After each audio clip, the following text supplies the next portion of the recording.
Eh bien bonjour, on se retrouve pour la deuxième partie de notre série de tutoriels sur l'Airbus A330 et donc dans la précédente vidéo nous avions terminé la préparation du cockpit.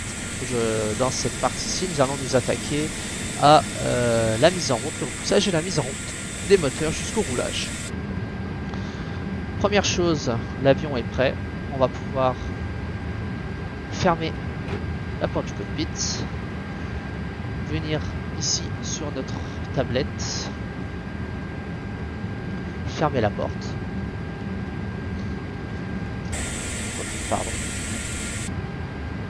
Venir vérifier ici, les portes sont fermées sur l'ICAM inférieur et venir dans Operate Jetway pour enlever la passerelle. Voilà. Nous allons faire la cockpit. Non, on va commencer les checklists. La checklist, vous ne la verrez pas, elle est ici, je l'ai de façon physique. Et donc nous allons commencer la cockpit preparation checklist. Donc cockpit prêt. On serait à deux. Il faudrait que moi par exemple donne les items et le copilote me répond check ou vérifier, enfin la phrase appropriée. Là je suis tout seul, je vais vous la faire comme si nous étions deux, simplement c'est moi qui vais la faire. Donc cockpit preparation checklist, on a les gear pin and cover, ils sont removed, ils sont à bord. Fuel quantity, on a 29 tonnes, 920, c'est balancé, je vais vous montrer. On vient ici dans fuel, on vérifie. On a 2 tonnes 900 au bout de chaque aile. On a 1 tonne 200 et 12 tonnes 40 dans les réservoirs qui sont plus proches du fuselage. On a également 1200, donc on a 1200 kg à gauche, 12 tonnes 40, on a 1200 kg à droite, 12 tonnes 100. Et à l'arrière, dans le trim tank, ça c'est ce qui va permettre en fait pendant le vol, l'avion au fur et à mesure du vol, pour s'équilibrer en croisière, va transférer automatiquement du carburant de sa queue vers ses ailes pour venir toujours garder la même assiette. L'assiette étant la position de l'avion en vol par rapport à l'horizon. Donc ils sont balancés, c'est-à-dire que c'est égal de partout. Passenger signs on and auto, seatbelts on, no smoking sur auto. On les a vus dans la précédente vidéo quand on a mis les signaux sur auto. Les EDRS, c'est les centrales inertielles, aujourd'hui ce sont des GPS, on les a mis sur nav tout à l'heure, donc ils sont alignés, on les vérifie, hein, on a toutes nos indications, c'est allumé. Barreau ref, c'est le calage altimétrique, l'altimètre barométrique. Car nous avons deux altimètres, on a le radio altimètre qui mesure l'altitude, en fait la hauteur qui se mesure par rapport au sol, qui est situé en bas de notre PFD, et on a l'altimètre barométrique qui mesure l'altitude grâce à la pression atmosphérique. On appuie sur la touche B pour vérifier, voilà, on a 2,9 décimales 9,8, donc on est bon. On a fini la cockpit preparation checklist.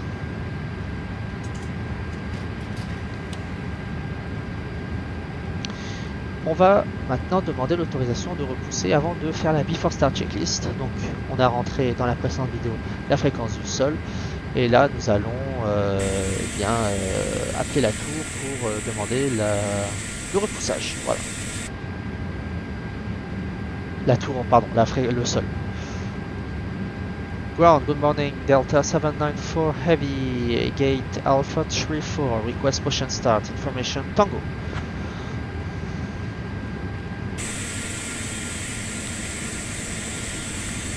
Donc là j'attends qu'il me réponde, je lui ai dit la porte à laquelle nous étions et quelle information ATIS nous avions pris tout à l'heure. Et que nous sommes prêts au repoussage. Nobody is listening on 122.725. Oh.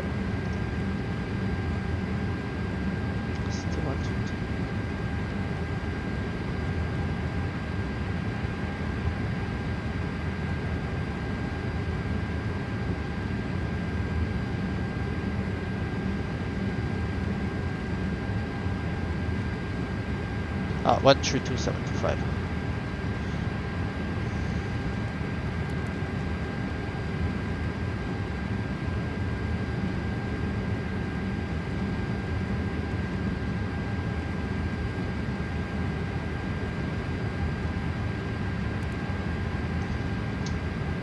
ground. Good morning, Delta 794 Heavy Gate Alpha 34. Information Tango, request push and start.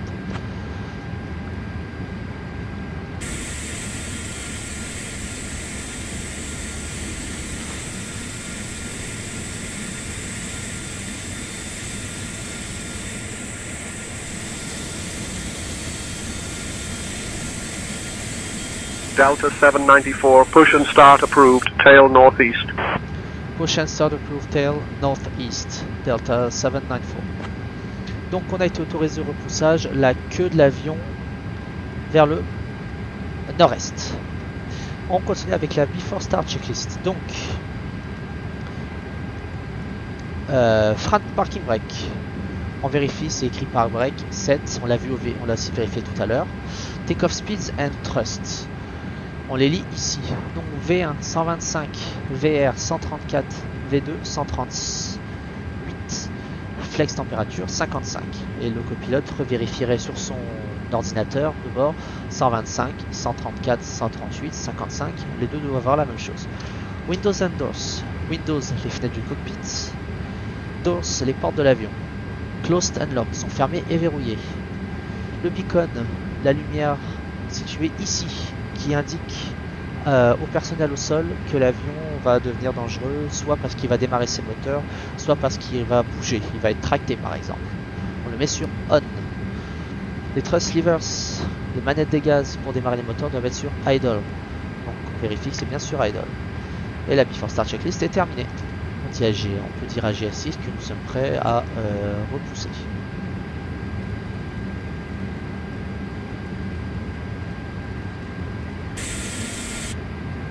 Comme il neige aujourd'hui, on va dégivrer. Pour le dégivrage, la procédure, je vous la fais simple. On va couper la PU bleed. On ne veut plus d'avoir d'alimentation d'air en cabine pour éviter que les vapeurs de dégivrant viennent s'infiltrer dans l'avion. C'est toxique, ce serait pas bon pour la santé des passagers. Le ditching, on vient ouvrir le cache. Alors attendez, des fois c'est pas évident avec cette vue là. Et on vient le mettre sur on. Alors. Confirm aircraft is ready for treatment. On va prendre du type 1, c'est du dégivrant, je vais vous expliquer après. We begin treatment now and observe fluid type 1, concentration at 50%. We'll call you back when ready. Désolé.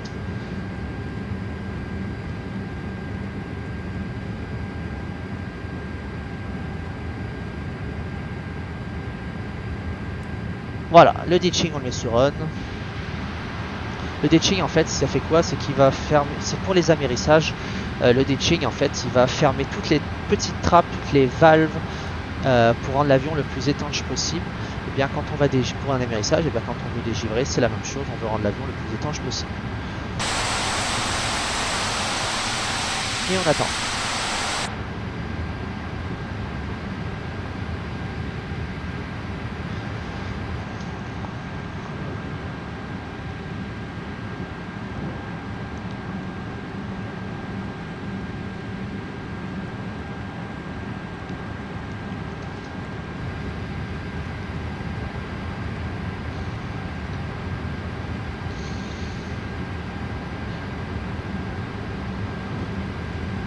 Donc je vous explique rapidement le dégivrage, les différents liquides. Le type 1 c'est du liquide dégivrant, c'est du glycol. C'est un produit qui va nous permettre de venir dégivrer les ailes, enlever le givre qu'on peut avoir sur les ailes, givre, neige, etc. Tout ce qui peut être accumulé sur les ailes. Sa durée d'action, c'est efficace pendant un certain temps, dépendamment de la concentration et du liquide.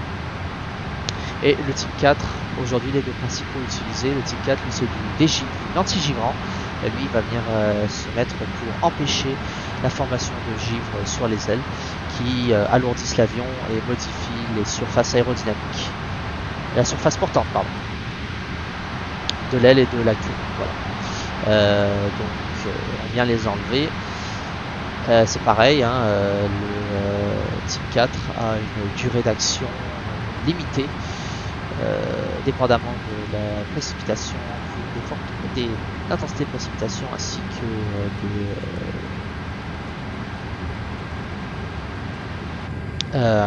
que j'ai perdu ce que je voulais dire, la précipitation, l'intensité des précipitations ainsi que la concentration, voilà.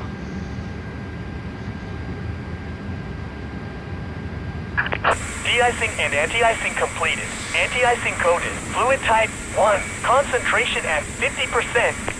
I'm disconnecting. Good day. On attend qu'il se déconnecte. Maintenant qu'il a terminé, on remet la PU bleed sur on. Alors juste avant, on va éteindre dégivrage, anti-givrage.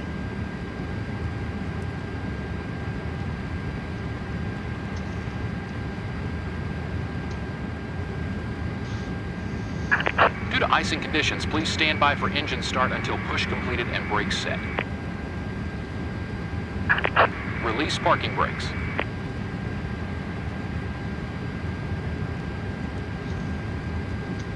Donc on vient éteindre, on vient remettre la PU bleed et on vient éteindre Release parking brakes. le ditching. Comme tout à l'heure, un peu difficile d'accès et on vient fermer le cache. Release parking brakes. Le gars au sol nous demande de relâcher le frein de parc, on le relâche. Commencing push. Due to icing conditions, please stand by for engine start until push completed and brakes set. Et on vient mettre le transpondeur ici sur auto. À partir de ce moment, nous sommes visibles. Maintenant, comme le sol est glissant, qu'il y a des précipitations, on va nous demander de démarrer nos réacteurs. Une fois que le repoussage sera terminé, le frein de parc sera serré. Là, on n'a plus qu'à attendre.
Précipitations sont, la température elle est au-dessus, autour de 0, il fait 0, 1 degré, donc c'est potentiellement de la neige, de la pluie mélangée.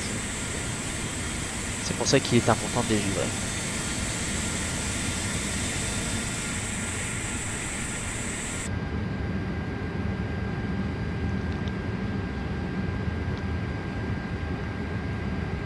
Set parking brakes. Le repoussage est terminé, nous demande de serrer le frein de parc.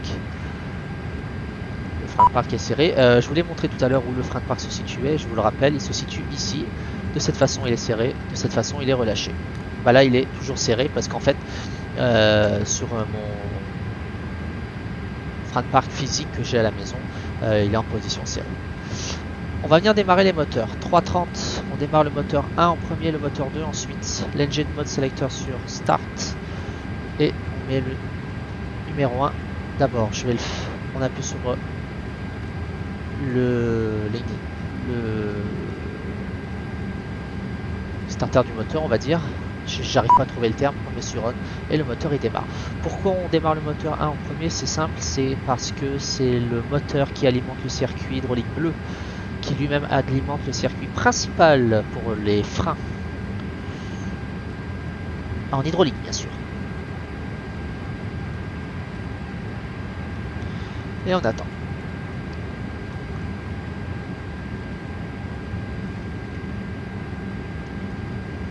peut voir que c'est les ignitions A, c'est les allumeurs A, on va dire. Ils sont mis en route, sachant qu'il y en a deux, A et B. Souvent, sur un moteur, ça va être le A par exemple, et sur le deuxième, ça va être le B, ou vice versa. Si le FADEC, l'ordinateur du moteur, détecte un problème, il va automatiquement annuler le démarrage. Et si il juge qu'il peut le faire, il va relancer un démarrage sur l'ignition. Voilà. Le moteur est avail, donc il est disponible. La génératrice qu'on a parlé tout à l'heure, elle a pris le relais, la génératrice du moteur 1. À partir de cet instant, nous ne sommes plus alimentés par la génératrice de l'APU, mais par la génératrice du moteur. Et on démarre le moteur numéro 2.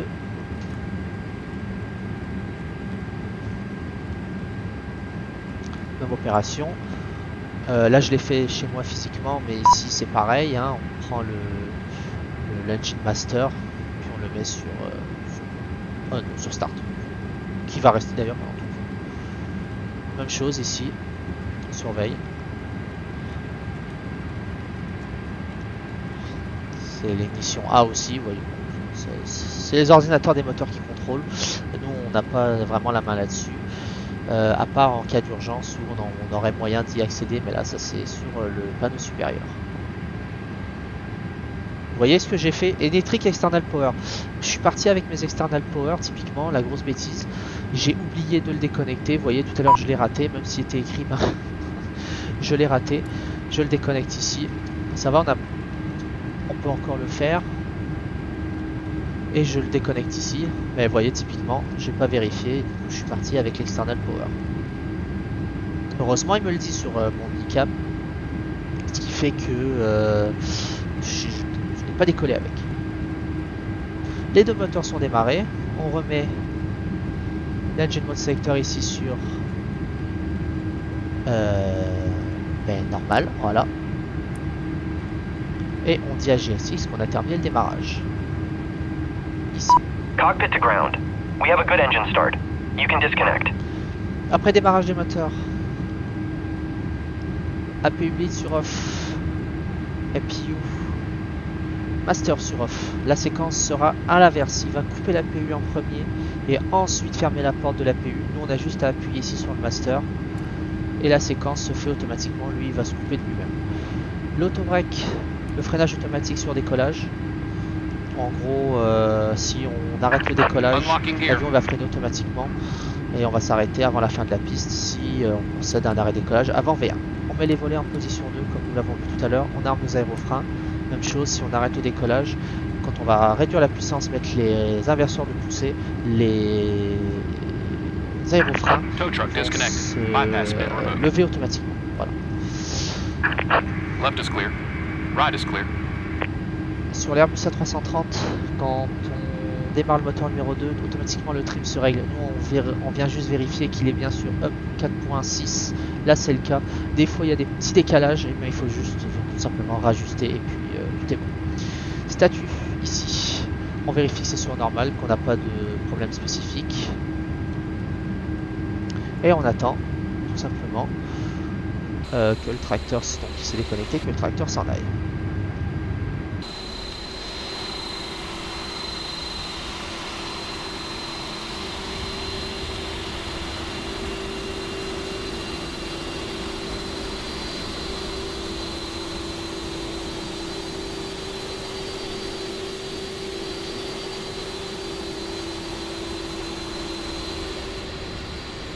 Et ensuite on vient procéder à l'after start checklist. Donc anti-ice, comme il fait pas beau, on va mettre les engines anti-ice seulement sur on. Donc les anti-ice se trouvent ici, engine 1 et 2, sur on. Donc anti-ice wings off, engine anti-ice on. ICAM status, on l'a fait, check. Pitch trim up 4.6, on vient dans init B. Je peux pas le faire, donc fuel pred, non fuel pred. Voilà. Init B, pardon, donc ici 4.6 qui nous donne 26%. 7, c'est vérifié. Le rudder trim.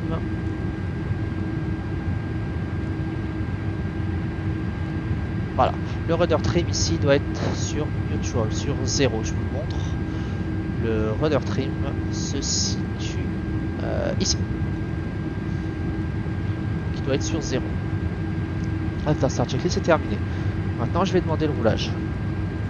Ground Delta 794, request taxi.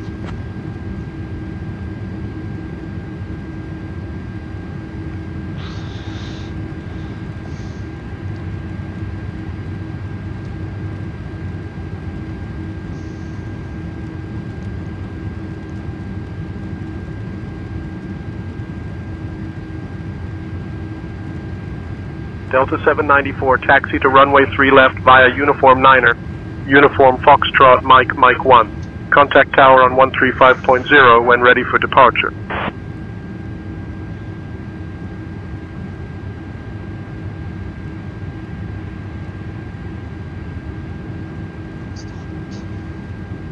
Taxi runway 3 left via Uniform 9er Mike then Foxtrot to contact tower 135.0 when ready for departure, Delta 794.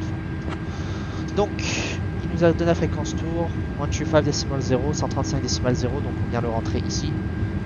Comme tout à l'heure, on le laisse sur standby.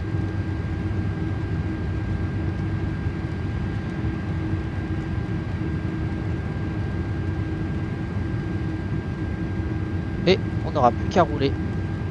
Voilà. Donc ceci a conclu notre vidéo sur la mise en route de l'avion et le repoussage.